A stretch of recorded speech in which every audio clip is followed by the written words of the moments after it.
Saturday mornings, easily the best morning of the week. It's a rare morning where instead of committing to the drudgery of the American education system, we can rot our brains out with mindless Saturday morning cartoons. Just grab your favorite sugary cereal that mom doesn't let you eat on the weekdays because it gives you the bad thoughts, and sit unhealthily close to the TV as you waste away in front of it for the next 3 to 4 hours. Maybe I'm on the wrong channel. Fonder, we need to talk.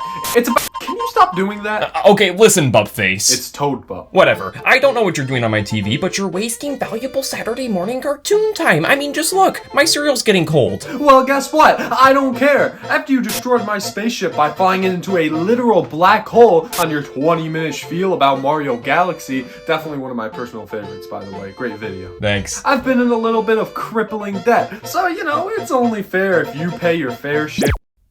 Well, that really killed the mood. Oh well, I'm gonna go play some video games. I was a huge morning person as a kid. Nothing's more nostalgic to me than thinking about when I was a kid, waking up at 6 a.m. to nothing on the air but George Lopez and Looney Tunes. Cartoons were basically a morning ritual for me. SpongeBob, Chowder, Tom and Jerry, those were just some of my favorites. I'd say that the 2000s and early 2010s were the peak of morning cartoons. Like, what do they even play in the morning nowadays? Loud House? I'd rather watch George Lopez at 4 in the morning, thank you very much. Well, I'm glad you share the same appreciation for Saturday morning cartoons as I do, but that doesn't explain why you're on my Switch. I thought I told you, I want money. Yeah, I just refuse to listen. So anyway, I'm just gonna cut straight to the chase here. What do you get when you mix the zany world of video games with the magic of children's animation? Hey, paisanos, it's the Super Mario Brothers Super Show! Oh dear God. Yeah, it didn't take long for Nintendo to dip its toes into the toxic waste dump of children's cartoons. Mario had left a huge impact on the world in the late 80s, and by 1988, his face would appear on your TV whether you owned an NES or not. The Super Mario Bros. Super Show was among the first of many freakish experiments of video game to television conversion, and we are starting off so strong with an opening rap song, Jesus Christ. And plumbing's a game. We're not like the others who get all the fame. If your sink is in trouble, you can call us on the double. We're faster than the others, you'll be hooked on the brothers. We're promised to be hooked on the brothers, as if watching this show is going to be some sort of psychedelic drug trip, which, to be honest, isn't too far off. I don't know, man. Every time my ears are subjected to this piece, I can't help but make this facial expression until it's over. Now, this show has a very basic structure. First up are the live-action segments starring God himself, Captain Lou Albano as Mario, and Danny Wells as Luigi. Whoa. The two brothers run a plumbing business, which is so well renowned here in Brooklyn that they frequently receive a wide assortment of guests, ranging from orphans to Dracula to communist conspirators. Must be some kind of communist plot. How do you figure that, Sarge? It's in the red zone. But I will admit, these segments did manage to get out of me every now and then, mostly due to the sheer absurdity that goes on within the plumbing company. Also, some of these jokes seem to be more geared towards parents as to alleviate their annoyance with the constant spouting from their TV. But moving on to the less interesting cartoon segment, it certainly is a Mario Brothers cartoon. I'm gonna be honest, nothing here really stands out to me. The art style is very generic and clearly a product of its time. The show constantly uses sound effects and music ripped straight from the games, which, yeah, while it does give the show some personality, the chiptune really clashes with the 2D hand-drawn style in my opinion. As for the writing, you see, this show came out right after Super Mario Bros. 2 did, so as you can imagine, the writers at the time didn't have too much material to work off of. Mario and Luigi are simply Italian plumbers from Brooklyn to the most exaggerated sense imaginable. They speak in Brooklyn accents, unclog every sink in sight, and constantly obsess over eating pasta. Pasta power! Pizza, spaghetti, and meatballs. Macaroni! Pasta, spaghetti head! No more pasta for you! Get it? It's because they're Italian. Each episode features Mario and the gang traveling to a new locale and thwarting whatever devious plot is being cooked up there by Bowser. I mean King Koopa, as the show likes to call him, and my god, his voice is like listening to nails on a chalkboard. I want my feet licked. And now rinse and repeat this formula 52 times and you've got yourself an okay TV show. And while I still stand by my opinion that the live action segments are more interesting, the cartoon portion has its moments too. What's green and scaly and covered with meat sauce? I don't know. What? A Koopa that's landed in spaghetti? Whoa. This next show is kinda cheating since it's not Nintendo, but hey, you wanna complain? Here's my address, come debate me, I dare you. Anyways, Pac-Man was a thing. He was without a doubt the most popular video game character in the early 80s, so you know he got everything, from pasta to Christmas albums, and obviously that means that he has a show.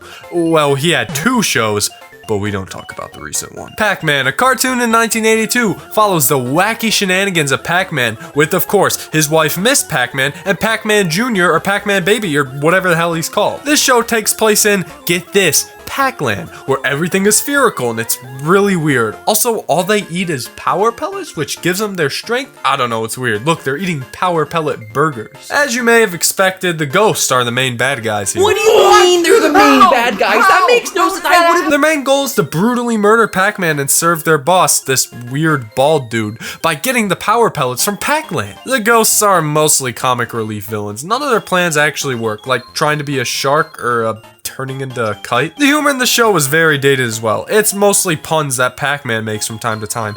Like the time he caught a shark and said, "I caught Pac Jaws." Why did they put Pac in front of everything? It makes me sad. Weirdly enough, this was the highest rated Saturday morning cartoon in 1982. The show did well enough to get multiple seasons, a Christmas special, and controversy. Anyways, there's not a whole lot to the show. If you want to see some funny jokes about circles, this is the show for you. But hey, Pac-Man and Mario weren't the only big video game icons around this time. Surely someone like Donkey Kong had a well-crafted, well-put-together cartoon that revolutionized.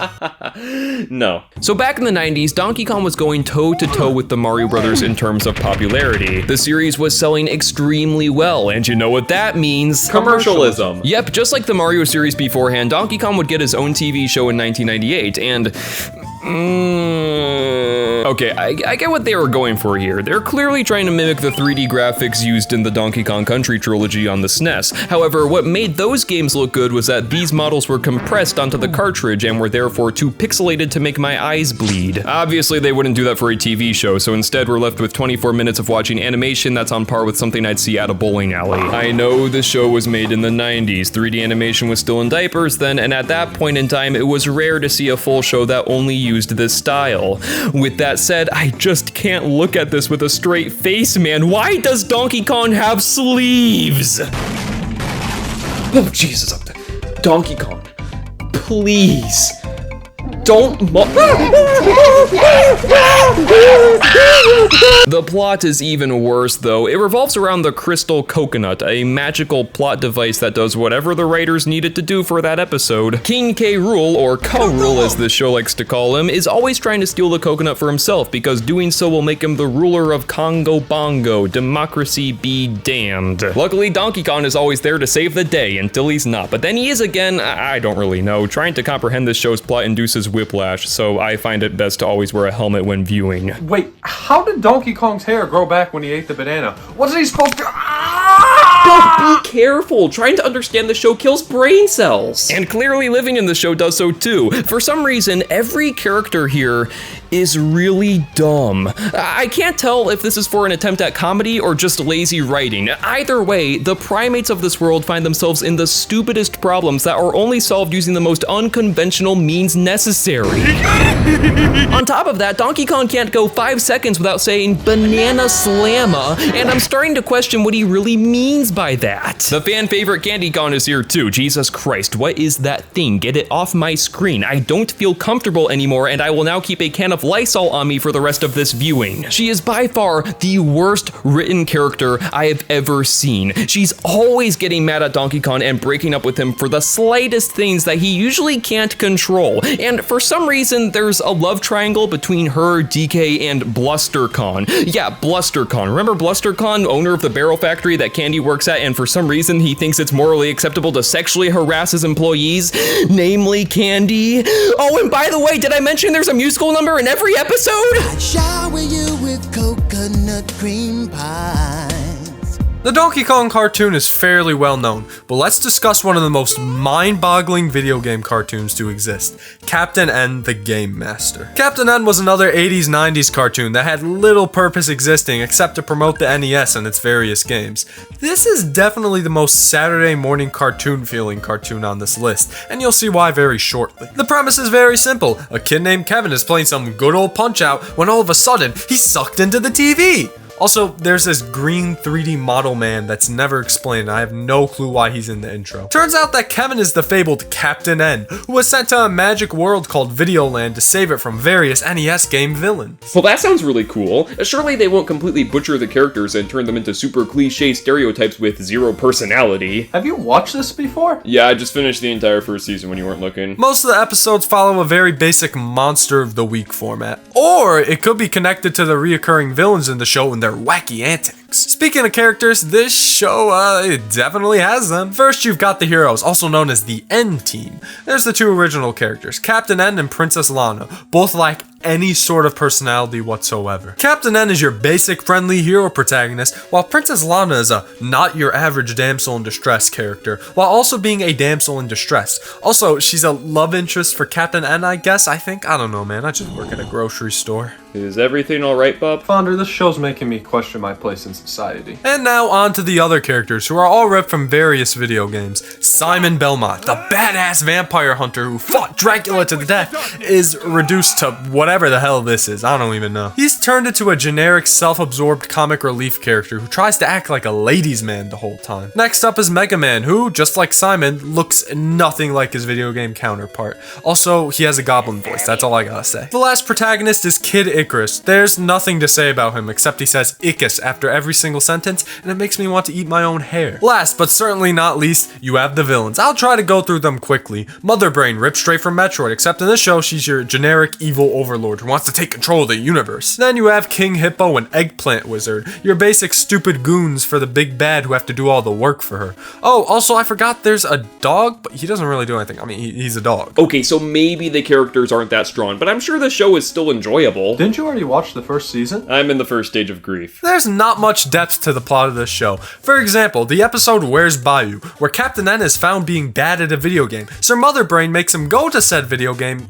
to find his dog, sure. There's 22 minutes of basically nothing here, except that Captain N meets none other than Bayou Bill, the video game legend himself! I love Bayou Bill, baby! Bayou Bill for Smash! Bayou Bill remake for Switch! Woo! Also, there's the episode The Most Dangerous Game Master. King Hippo and Eggplant Wizard do the generic dress up and fool the protagonist trick, and somehow Simon Belmont fell for it. We tried warning him, I swear. Anyways, this episode has the two villains stealing Captain N's scariest memory, his school bully, and creating an evil Captain N based on it. Whoa! Very generic Saturday morning cartoon plots being done here, and trust me, it doesn't get any more complicated than that. I give this show 3 Goblin Mega Mans out of 10. Oh, you see, that's the thing. Video game cartoon adaptations never work. They end up never following the source material, and the plots fall so flat because, guess what? Most video games back then didn't have compelling stories. I think you're overreacting. Oh, really? Name one video game character that had a good cartoon adaptation.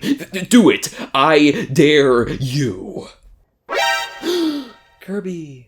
Yes, believe it or not, Kirby Right Back Atcha is an actual decent show based on a Nintendo property. Now, it's not gonna win any awards anytime soon, it's still just okay, but compared to the average video game TV show, it's pretty good. It actually stays true to the source material. For example, Kirby doesn't talk, and that's a good thing. I don't want to know what this thing is thinking. Instead, the show introduces a compelling supporting cast to guide the narrative. If anything, this show is more about Tiff and Tuff than it is about Kirby. You see, Kirby is new to this world, and he needs help understanding it.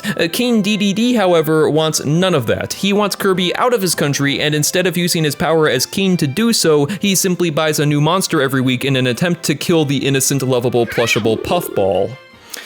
This bird is racist. No tingles allowed. Now, I could do without the weird CGI moments that clash horribly with this anime art style, like why does DDD look like that? Get that off my screen! There's also continuity between episodes that all tie into this really deep lore about the evil Emperor of Darkness known as Nightmare creating biological weapons that threaten the universe's freedom and that are thwarted by the Star Warriors, and Kirby is one of them, except he was born 200 years too early, so that's why he can't talk or think, really.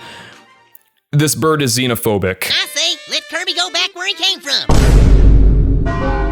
Well, it's noon. I guess that means Saturday morning's over. Oh, great! That means you can help me pay off my crippling debt, right? Yeah, about that. I'm broke too. Okay, but don't worry, I have an idea. You know, watching these TV shows today has really inspired me, and I think I know exactly how we can make some money.